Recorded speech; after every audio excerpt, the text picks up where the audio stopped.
بسم الله الرحمن الرحيم قال الله تعالى كبرت كلمة تخرج من أفواههم Besarlah perkataan mereka itu nyoi kampurของพวกนั้นKelima yang keluar daripada mulut mereka itu คำที่ออกมาจากปากของพวกนั้นเป็นเรื่องใหญ่ yaitu nisbah anak bagi Allah Taala itu นั่นก็คือคำที่ว่าออกมาจากปากของพวกนั้นที่ว่าเป็นคำเป็นเรื่องใหญ่นั้นมันไปเทียบโลกให้กับอัลเลาะห์นิสบะห์เนาะไปเทียบโลก bagi Allah Taala ให้กับอัลเลาะห์ว่า Allah Taala มีโลกเป็นคำที่ใหญ่นะyaquluna illa kadziba Tiada kata mereka itu perkataan itu พวกนั้นไม่ได้พูดและคำพูดนั้น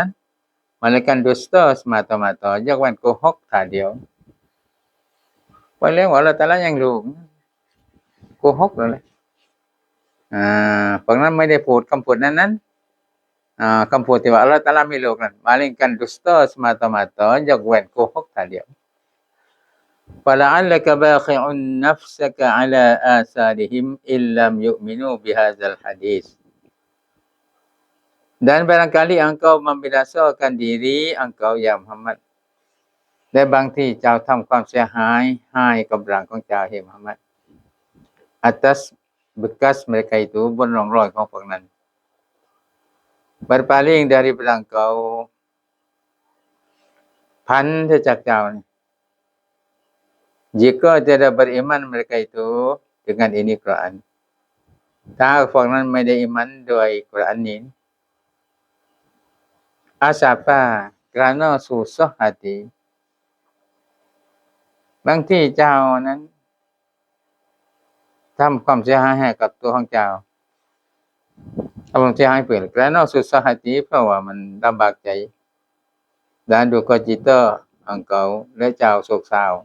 sebab sangat hadaba engkau gemar atas iman mereka itu เพราะว่ายิ่งที่รูปยิ่งทละโมบและเจ้านั้นสนุกบนอิมันของพวกนั้นอยากให้พวกนั้นอิมันอย่างนี้หมายความว่า jangan engkau duka cita เจ้าอย่าโศกเศร้าเสียใจ dan bina diri binasa diri และเจ้าอย่าไปทำความเสียหายให้กับร่าง kemudian daripada berpaling mereka itu daripada seruan engkau หลังมาแต่จากพวกนั้นพันจากคำการเรียกร้องของเจ้า เจ้าเรียกร้องสุรุบริมันเจ้าชายให้อิมัน dengan engkau ชายให้อิมันกับเจ้า เจ้าไม่ต้องสุขเศร้าไม่ต้องทำความเสียหายให้กับร่าง หลังจากพวกนั้นพันจากคำเรียกร้องของเจ้า ที่เจ้าชายให้อิมันกับเจ้า dan ini Quran และเจ้าชายให้iman กับ Quran นี้ mereka itu tidak beriman itu พวกเขาไม่ได้iman นั้น kerana iman itu daripada Allah Taala kurnia เพราะiman นั้นมาจาก Allah Taala Allah Taala ประทานให้ hanya atas engkau al-balagh นำไปsahaja แต่จริงบนเจ้าเรียนคือเพียงแต่เผยแพร่เท่านั้น เรื่องมันไม่iman หรือไม่อย่างพวกนั้นiman หรือไม่นั้นไม่ใช่หน้าที่ของเจ้าแล้วเป็นหน้าที่ของอัลเลาะห์ในเมื่อพวกนั้นไม่iman เจ้าไม่ต้องทุกข์เศร้าเสียใจไม่ต้องแต่ทำลายร่างเองอินนาจะอัลนามาอัลอาร์ฎิซีนะตัลลาฮา bahwa kami yang telah jadi barang yang di atas bumi ini zinah แต่จริงเราหมายถึงอัลเลาะห์telah jadi barang yang di atas bumi ini เราได้สร้างสิ่งที่อยู่บนแผ่นดินนี้zinah perhiasan ให้เป็นเครื่องตกแต่ง bagi bumi ให้กับแผ่นดิน สิ่งที่อยู่บนแผ่นดินนี้อัลเลาะห์ตะอาลาสร้างให้เป็นเครื่องตกแต่งให้กับแผ่นดิน yakni segala binatang-binatang หมายความว่าทั้งหมดสัตว์ต่างๆ dan tumbuh-tumbuhan และก็สิ่งที่งอกขึ้นมา ด้านประกอบkayuและต้นไม้ด้านsungai-sungai และบรรดาคลองด้านlainnya แล้วก็จากนั้น itu perhiasan bumi คือเครื่องตกแต่งให้กับแผ่นดินนะแผ่นดินในเมื่อมีต้นไม้มันก็สวยงามร่มรื่นมีลำคลองนะมันก็ได้ใช้ประโยชน์ได้มีอาหารการกินได้มีการทำปลูกนกปลูกนีนะเป็นเครื่องตกแต่งของแผ่นดินwalinabluwahum ayyuhum ahsanu amala supaya kami coba akan mereka itu manusia เพื่อเรานั้นทดลองพวกนั้นพวกมนุษย์ yang memandang kepada demikian itu timungตัวสิ่งดังกล่าวเราทดลองพวกนั้นนะเพื่อเราทดลองพวกนั้นนะ mana-mana mereka itu yang sebaik-baik amal ว่าคนไหนจากพวกนั้นนั้นที่เป็นคนที่ว่าสบายอามันดีเลิศเราจะทดลองให้ได้เห็นประจักษ์ว่าใครเป็นผู้ที่อามัยดีเลิศ yang membawa pada tauhid Allah ซึ่งจักนำให้เป็นการยึดถือว่าอัลเลาะห์ตะอาลาหนึ่ง mereka itu ulama พวกนั้นนะพวกที่อามัยที่ดีเลิศบรรดาอุลามะท่านผู้รู้ด้านสุลหะคนซอเลห์ด้านอุกะละคนที่มีปัญญาคนอากายนะwa inna la ja'iluna ma 'alaiha sa'idan juruza dan bahwasanya kami lagi jadi barang yang atasnya bumi itu tanah kosong แต่จริงเราต่อไปเราจะทำสิ่งที่อยู่บนแผ่นดินนั้น atasnya ที่อยู่ระยะของคือบumi ituเราจะทำสิ่งที่อยู่บนแผ่นดินนั้นtanah kosong ให้เป็นดินว่างเป็นดินว่างเปล่า tiada tanaman padanya ไม่มีของปลูกฝังเลยในแผ่นดิน rato เสมอลินจิ้นลื่น hari kiamat วันกิยามะฮ์ท่านจะทำให้แผ่นดินว่างไม่มีพืชนะแผ่นดินเสมอแล้วก็แผ่นดินลื่นในวันกิยามะฮ์ sangkakala yang pertama ke tanpa sangkakala ครั้งแรก am hasibta anna ashabal kahfi war raqim kanu min ayatina ajaba adakah engkau sangka ya Muhammad เจ้านึกหมายเจ้าสงสัยหมายMuhammad bahwa cerita ashabul kahfi ว่าประวัติ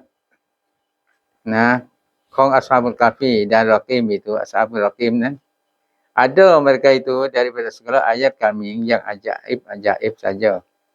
อย่างและพวกนั้นพวก ashabul kahfi ashabul raqim เรียนจากทั้งหมดเครื่องไม้ของเราอย่างajaib saja เป็นสิ่งที่ajaib สิ่งที่แปลกๆนะไม่แปลกเลยล่ะนะตาย300ปี300กว่าปีนะเป็นลบมาไอ้เจ้าหาซื้ออาหารเอาเบียร์สมัยรุ่นมันโอ้ยซื้อเขาเลิกกันซะแล้วเขาเลิกจ่ายกันซะแล้วรุ่นมันบ่น้องไม่รู้จักเลยว่าเขาจ่ายเบียร์นี่tiada lain ไม่ใช่เรื่องอื่นnah tetapi berapa banyak lagi ayat kami yang terlebih ajaib daripada itu แต่ว่ามากมายเลยก่อนอายะของเรานะที่ยิ่งที่แปลกกว่านั้นนะนั่นแหละ seperti kejadian langit dan bumi เช่นว่าการสร้างฟ้าและสร้างดินนะdan lainnya แล้วก็อื่นจากนั้นyang menunjuk atas kudrat Allah Taala ที่ชี้บนความมหาอำนาจของ Allah Taala yakni ashabul kahfi segala orang yang masuk gua ashabul kahfi หมายความว่าทั้งหมดคนที่ว่าเขาท Raqim itu และคำว่า Raqim เนี่ย Ashabul Raqim นี่เนาะRaqim นั่นคือลูกอย่างที่สุรัตนะหมอคือเป็นกระดานที่เขาเขียนชื่อไว้ด้านนาซับแล้วก็เขียนตระกูลไว้ด้านมาซอแล้วก็บันทึกเวลาRaqim เป็นกระดานที่เขาเขียนชื่อเขียนตระกูลแล้วก็เวลาdan kerana mereka itu masuk gua laptop pengenan kau tham Kalau dulu bahawa Yahudi tanya Rasulullah daripada 3 perkara คือได้บอกมาก่อนแล้วว่า Yahudi ได้ถาม Rasulullah จาก3ประการรูห์เรื่องรูห์เรื่องวิญญาณเรื่องชีวิตdan Ashabul Kahfi และเรื่อง Ashabul Kahfi dan Zulkarnain และถามถึงเรื่อง Zulkarnain maka ruh telah dahulu padanya เรื่องรูห์นั้นได้ผ่านมาก่อนแล้วในคำของอัลเลาะห์ที่ว่า Yas'alunaka 'anir ruh Yas'alunaka 'anir ruh Qulir ruhu min amri rabbi Yas'alunaka 'anir ruhi Qulir ruhu min amri rabbi คือต่อไปพวกนั้นจะถามเจ้าให้มัดถึงเรื่องของชีวิตเจ้าจงพูดว่าชีวิตอย่างนี้เป็นงานของTuhanของฉันไม่มีใครรู้หรอกhakikatมันนะ Kenyataannya dengan ibham คือได้อธิบายด้วยibham ด้วยการแกล้ง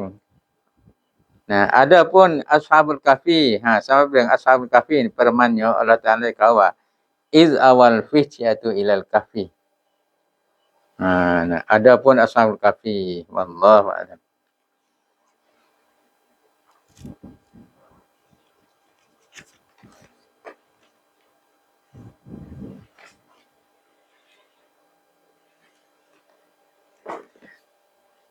Al-Fatihah